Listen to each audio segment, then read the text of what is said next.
ফি জান্নাতিন ইয়াতাসাআলুন।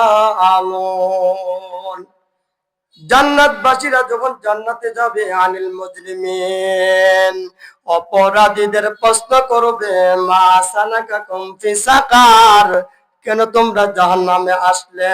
জাহান্নামবাসীরা বলতে থাকবে, ক্বালু লাম নাকু মিনাল মুসাল্লিন।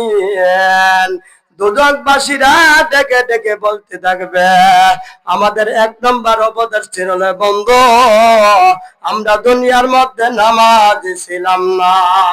আনিল মুজরিমিন মা সালাকাকুম ফি সাকার, দুই নম্বর অপরাধ কি ছিল?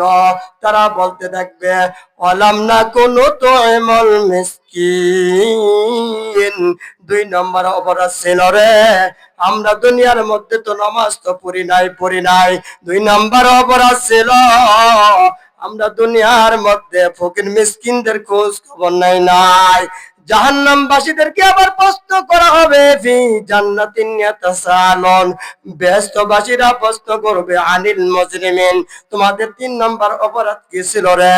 তারা বলতে থাকবে, ওয়া কুন্না নাখুদু মাল খায়দিন, তাদের তিন নম্বর অপরাধ ছিল রে, তারা দুনিয়ার মধ্যে অন্যের সমালোচনা করত, অন্যের দোষগুলি বলে বলে বেড়াইতো। বলেন না নাউযুবিল্লাহ। জাহান্নামে যার এক নম্বর কারণ রে বন্ধু, দুনিয়ার মধ্যে নামাজ না পড়া।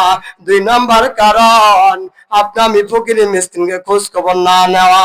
তিন নম্বর কারণ, আপনি আমি মানুষের দোষ গুলে মানুষের আড়ালে আড়ালে পরে বেড়ান।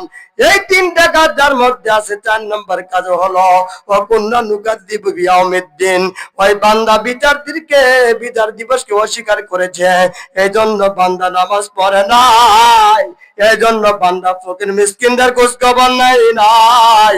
বান্দা আল্লাহকে বিশ্বাস করে নাই বিদায় আল্লাহর সামনে দাঁড়িয়ে নিজের জীবনের হিসাবটুকু দিতে হবে রে। আল্লাহর সামনে দাঁড়িয়ে নিজের জীবনের হিসাবটুকু মিলাইতে হবে। ওই বান্দা দুনিয়ার মধ্যে চিন্তা করে নাই, ইন্নী জানান্তু আন্নী মুলাকিন হিসাবিয়া, ওই বান্দা আল্লাহর সামনে দাঁড়িয়ে হিসাব দিবে।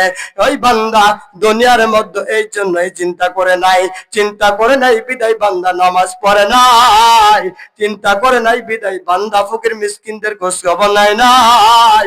বান্দা চিন্তা করে নাই বিধায় অন্যের সমালোচনা, অন্যের দোষগুলি সকাল থেকে সন্ধ্যা পর্যন্ত বান্দা বলে বলে বেড়াইতো। আল্লাহ তাআলা সবাইকে যেন কোরআন এবং হাদিস অনুযায়ী আল্লাহ তাআলা আমল করার মতো তৌফিক দান করুক। ওমা আলাইনা ইল্লাল বালাগ।